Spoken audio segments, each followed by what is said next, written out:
Hello दोस्तों, स्वागत है आपका अपने यूट्यूब चैनल आउटलाइन क्लासेस पर। मैं राजेश गोला एक बार फिर आपकी सेवा में हाजिर हूँ।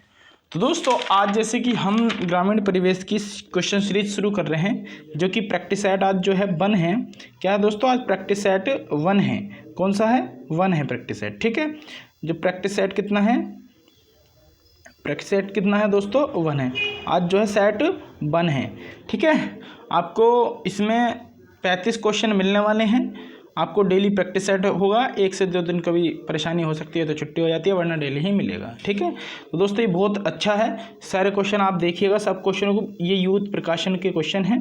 ठीक है, बहुत अच्छी बुक है ये, तो आप देख सकते हैं पूरे क्वेश्चन। बहुत जल्दी आपको 35 क्वेश्चन 10 मिनट में आपको रिवाइज कराने वाला हूँ सारे क्वेश्चन। ठीक है, तो आप देखिए इसका, जैसे कि पहला क्वेश्चन। ठीक है, और चैनल को सब्सक्राइब कर लीजिए। आपको टेलीग्राम चैनल है मेरा आउटलाइन क्लासेस, आप उसको भी ज्वाइन कर लीजिएगा, क्योंकि इससे बहुत ज़्यादा फ़ायदा आपको मिलने वाला है। बट इसे सर्च कर दीजिएगा आप आउटलाइन क्लासेस, तो आपको पूरा टेलीग्राम मेरा मिल जाएगा। ठीक है, आउटलाइन क्लासेस को आप सर्च कर दीजिएगा।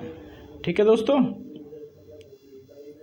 ठीक है, ये आउटलाइन क्लासेस सर्च कर दीजिएगा। आगे देखते हैं हम पहला क्वेश्चन। जैसे कि पहला क्वेश्चन है, ग्रामीण शब्द का समानार्थक शब्द क्या होगा?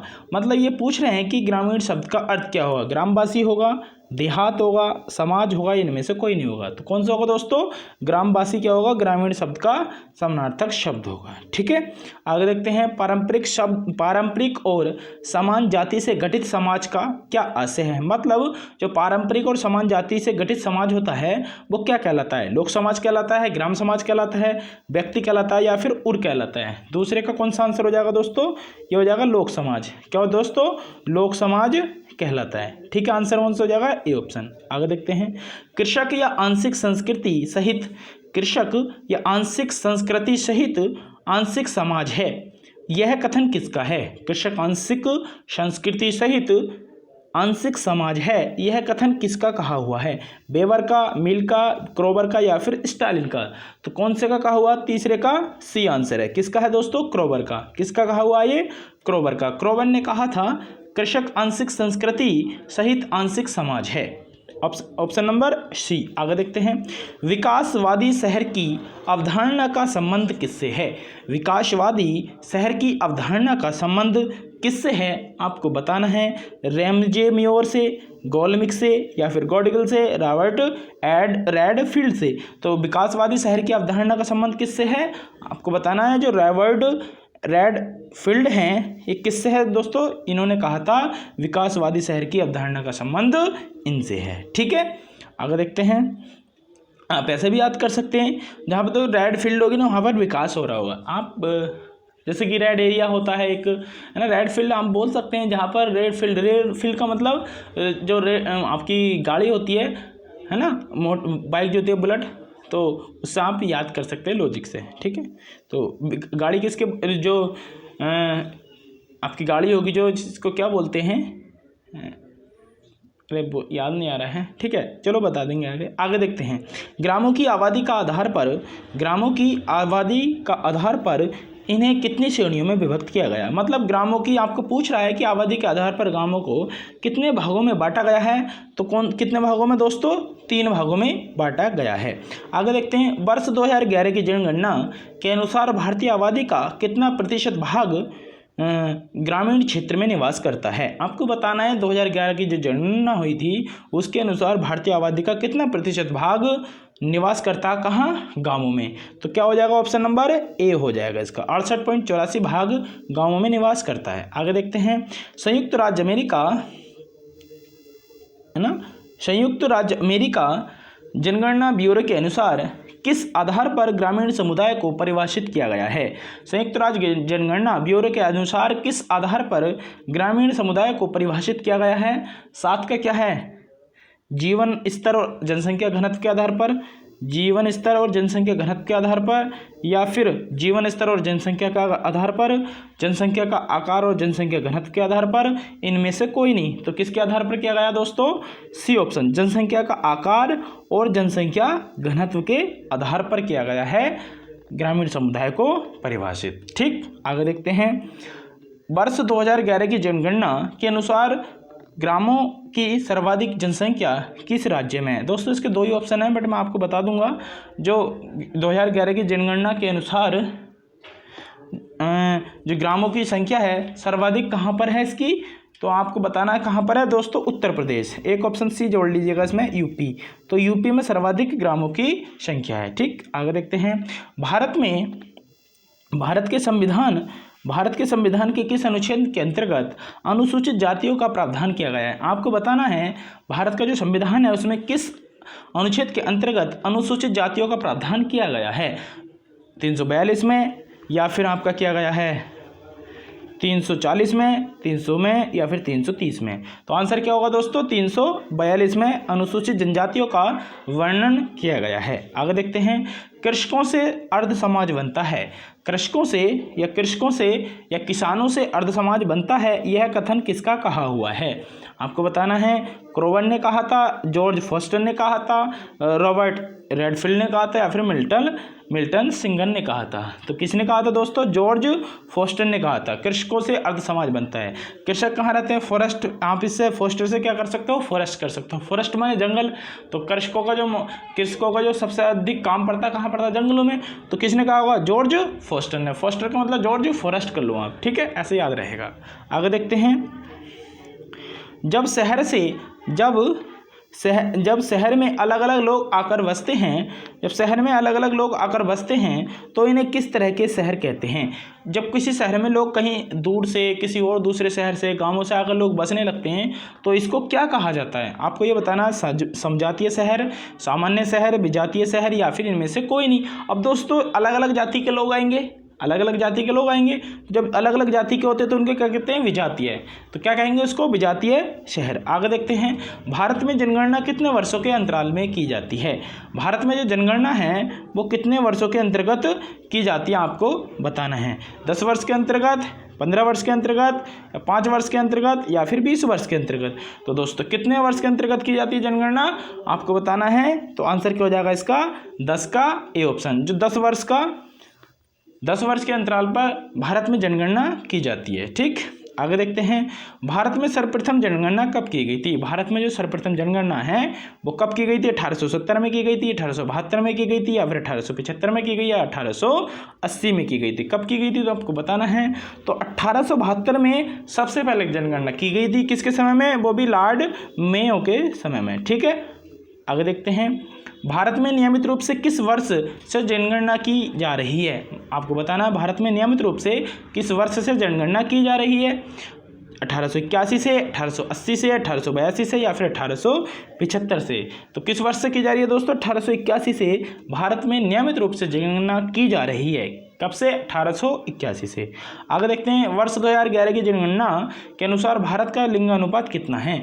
वर्ष 2011 की जनगणना के अनुसार भारत का लिंगानुपात कितना है, आपको बताना है। 15 का कौन सा आंसर है? 940 है, 943 है, 942 है, या फिर 933 है? तो कौन सा आंसर होगा दोस्तों? 943। 2011 की जनगणना के अनुसार जो भारत का लिंगानुपात है कितना दोस्तों? 943। इसका मतलब क्या है? 1000 है ना, 1000 पुरुषों पर कितनी महिलाएं हैं? 943। ठीक, आगे देखते हैं। उच्च स्तर की महिलाओं का निम्न स्तर के पुरुषों से होने वाले विवाह किस प्रकार का विवाह कहलाता है? उच्च स्तर की महिलाओं का निम्न स्तर के पुरुषों से जो विवाह होता है उसको क्या कहते हैं? अनुलोम विवाह कहते हैं, प्रतिलोम विवाह कहते हैं, संयुक्त विवाह कहते हैं, या फिर सजातीय विवाह कहते हैं?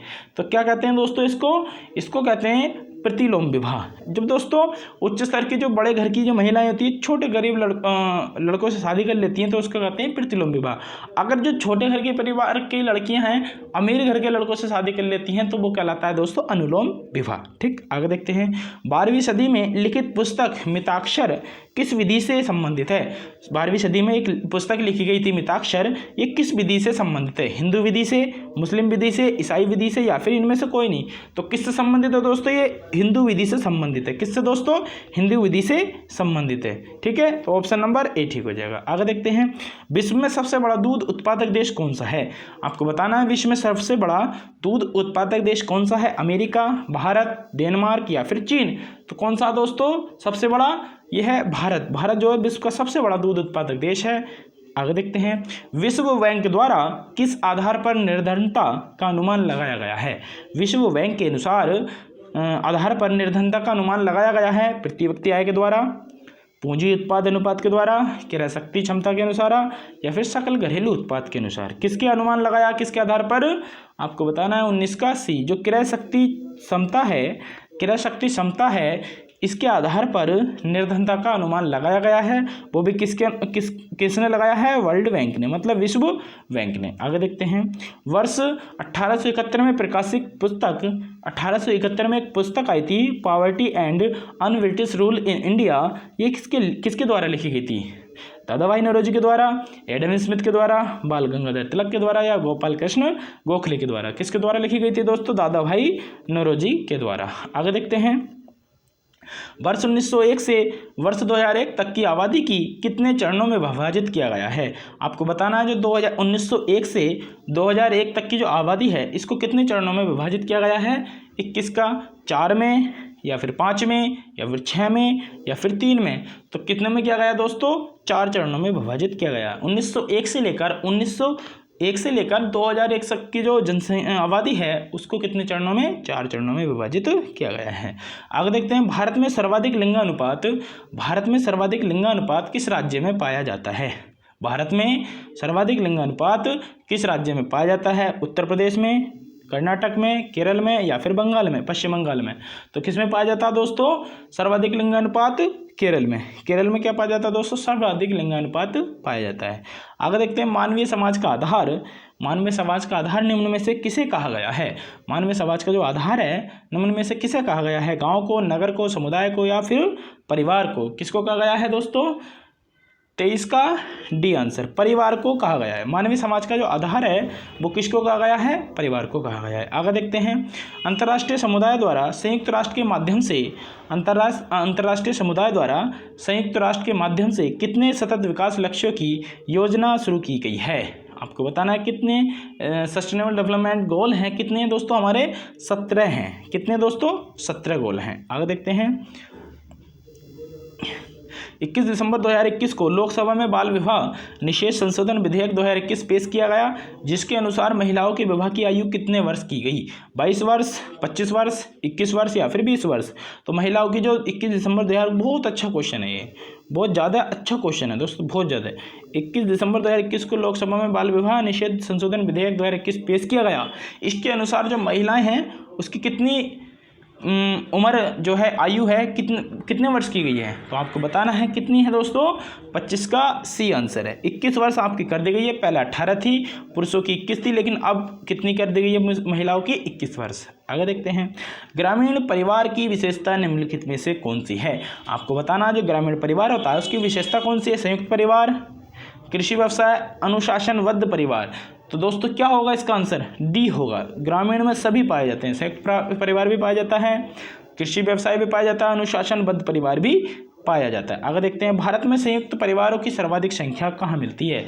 भारत में संयुक्त परिवारों की सर्वाधिक संख्या कहाँ मिलती है? ग्रामीण समुदाय में, नगरीय समुदाय में, उपनगरीय क्षेत्र में, या फिर मनरेगा बस्तियों में? किस में मिलती है दोस्तों?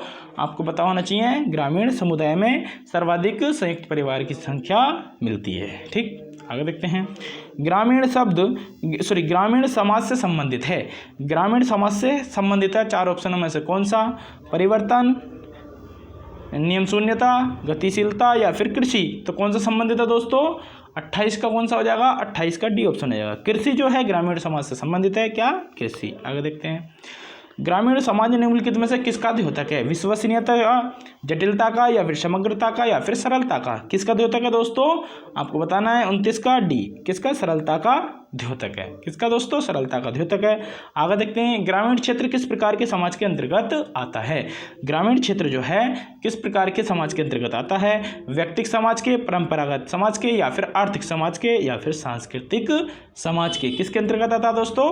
परंपरागत समाज के अंतर्गत आता है। कौन सा? ग्रामीण क्षेत्र। आगे देखते हैं, ग्रामीण समाज में कृषि के अतिरिक्त किए जाने वाला कार्य इनमें से कौन सा है? ग्रामीण समाज में कृषि के अतिरिक्त किए जाने वाला कार्य इनमें से कौन सा है? उद्योग है, या फिर चिकित्सा है, या फिर प्रशिक्षण है, या फिर पशुपालन है? तो दोस्तों कौन सा होगा दोस्तों? पशुपालन होगा। आगे देखते हैं, ग्रामीण समाज के लोगों को इनमें से किस किस आपदा का सामना करना पड़ता है? बाढ़ का, सूखा का, पाला का, या फिर सभी का? तो क्या करना पड़ता है दोस्तों? सभी का सामना करना पड़ता है, चाहे वो सूखा हो, चाहे वो पाला हो, या फिर गर्मी हो, या फिर सर्दी हो। आगे देखते हैं, एक निश्चित दिशा में होने वाले निरंतर परिवर्तन को क्या कहा जाता है? एक निश्चित दिशा में होने वाले निरंतर परिवर्तन को क्या कहा जाता है? क्या आंसर होगा 33 का? उद्विकास, या फिर विकास, प्रगति, या फिर कोई नहीं? तो कौन सा आंसर होगा 33 का? उद्विकास कहा जाता है। एक ही दिशा में, निश्चित दिशा में परिवर्तन होने वाले निरंतर परिवर्तन को क्या कहते हैं? उद्विकास। आगे देखते हैं, इंडियन विलेज पुस्तक के लेखक कौन हैं? इंडियन विलेज पुस्तक के जो लेखक हैं वो कौन है? S.C. Dubey, D.N. Majumdar, K.M. कापाड़िया, Shri M.N. विश्वास। कौन है दोस्तों? तो 34 का हो जाएगा ए ऑप्शन, S.C. दुबे हैं इंडियन विलेज पुस्तक के राइटर। ठीक है, तो कौन हो जाएंगे? S.C. दुबे। तो दोस्तों 34 क्वेश्चन थे आपके। उम्मीद करता हूँ आपको पसंद आया होगा। पसंद आया हो तो लाइक और शेयर कीजिए, और जो मेरा टेलीग्राम चैनल है उस पर मैं डालता रहता हूँ मटेरियल PDF वगैरह, तो आप उसको ज्वाइन कर लीजिए।